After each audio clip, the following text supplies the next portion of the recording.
الحمد للہ کفا وسلام علی عبادہ الذین اصطفیٰ اما بعد۔ محترم حضرات، عربی زبان میں دل کو قلب کہتے ہیں،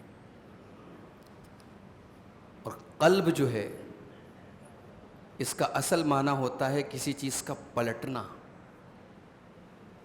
چونکہ دل جو ہے وہ ہمیشہ بدلتا رہتا ہے، دل ایک حالت میں نہیں رہتا، دل کی کیفیت اور دل کی سچویشن جو ہوتی وہ ہمیشہ بدلتی رہتی، اس لیے دل کا نام قلب ہے عربی زبان میں۔ آج کے درس میں ہم اللہ کے نبی صلی اللہ علیہ وسلم کی دو بہت ہی چھوٹی دعاؤں کو یاد کریں گے، اور ان دونوں دعاؤں کا تعلق دل سے ہے۔ صحیح مسلم کے اندر یہ حدیث موجود ہے کہ اللہ کے نبی صلی اللہ علیہ وسلم دعا کرتے تھے، اللہم مقلب القلوب ثبت قلبی علی دینک،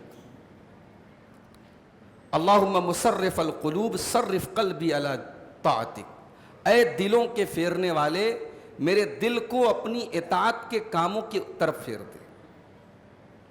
اور ترمذی کے اندر حضرت انس کی صحیح روایت ہے کہ اللہ کے نبی دعا کرتے تھے، یا مقلب القلوب ثبت قلبی علی دینک، کہ اے دلوں کے پلٹنے والے میرے دل کو اپنے دین کے اوپر جما دے۔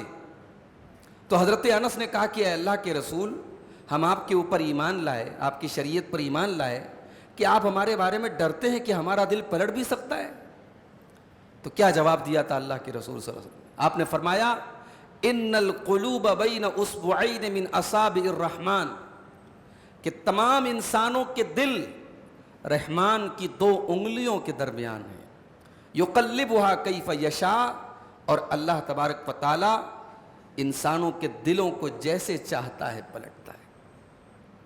میرے بھائیوں، یہ ایک حقیقت ہے جس کا مشاہدہ ہم اپنے سماج میں کر سکتے ہیں۔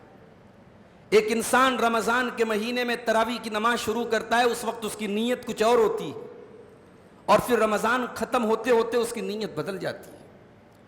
ایک انسان اللہ کی راہ میں صدقہ خیرات کرنے کے لیے نکلتا ہے، اس کی نیت ہوتی ہے کہ یہ صدقہ کر کے میں اللہ کو راضی کروں گا، پھر کوئی ایسی چیز اس کے سامنے آ جاتی ہے کہ وہ صدقہ دینے کا مقصد بدل جاتا ہے۔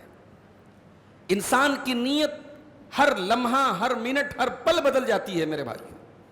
اس لیے دل کا معاملہ بہت ڈینجرس ہے، اور اسی لیے اللہ کے نبی یہ دعا کثرت سے کرتے تھے کہ اے دلوں کے پھیرنے والے میرے دل کو اپنے دین کے کاموں پر جما دے، اپنے دین پر اس کو فکس کر دے، اسٹیبل کر دے۔ اور دوسری دعا آپ کرتے تھے، یا مصرف القلوب صرف قلبی علی طاعتک، میرے دل کو پھیر دے اپنے دین کے کاموں کی طرف۔ یاد رکھو میرے بھائی، انسان کا دل بہت چھوٹا ہے، مگر اس دل کی بڑی اہمیت ہے۔ اللہ کے نبی صلی اللہ علیہ وسلم فرماتے ہیں کہ وہ لوگوں کان کھول کے سن لو، انسان کے جسم کے اندر ایک حصہ ایسا ہے، اگر وہ درست ہے انسان کا پورا جسم درست ہے، اور وہ گڑبڑ ہے تو پورا جسم گڑبڑ ہے، الا وہی القلب، اور وہ انسان کا دل ہے۔ تو یہ جو چھوٹی سی دعا ہے، اللہم مصرف القلوب صرف قلبی علی طاعتک، یا دوسری دعا ہے یا مقلب القلوب ثبت قلبی علی دینک، ان دونوں دعاؤں کا تعلق میرے بھائیوں ہمارے دل سے ہے، اور اس دونوں دعا میں ہم اللہ سے توفیق مانگتے کہ اے اللہ ہمارے دل کی حفاظت فرما، کیونکہ دل کا کنٹرول اللہ کے ہاتھ میں۔ ہم کیوں اللہ سے دعا کرتے ہیں کہ ہمارا خاتمہ ایمان پر ہو؟ بھئی ہم مسلمان ہیں، مسلمان گھر میں پیدا ہوئے، زندگی بھر نماز پڑھتے رہے، زندگی بھر روزہ رکھتے رہے، ہمیں یہ دعا کرنے کی کیا ضرورت ہے کہ اللہ ایمان پر خاتمہ نصیب فرما؟ کیونکہ ہم نہیں جانتے کہ دل کب پلٹ جائے۔ کتنے لوگ ہیں ایمان کی توفیق چھین لی جاتی ہے ان سے، مسلمان گھرانے میں پیدا ہوئے اور کافر ہو جاتے، مرتد ہو جاتے ہیں۔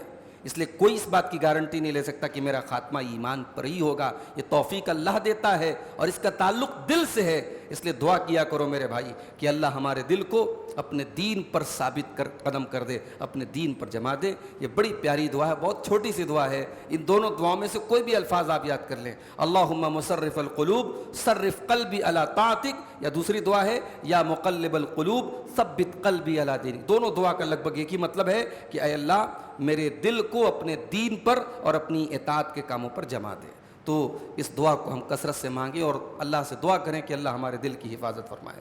آمین۔ وآخر دعوانا الحمدللہ رب العالمین۔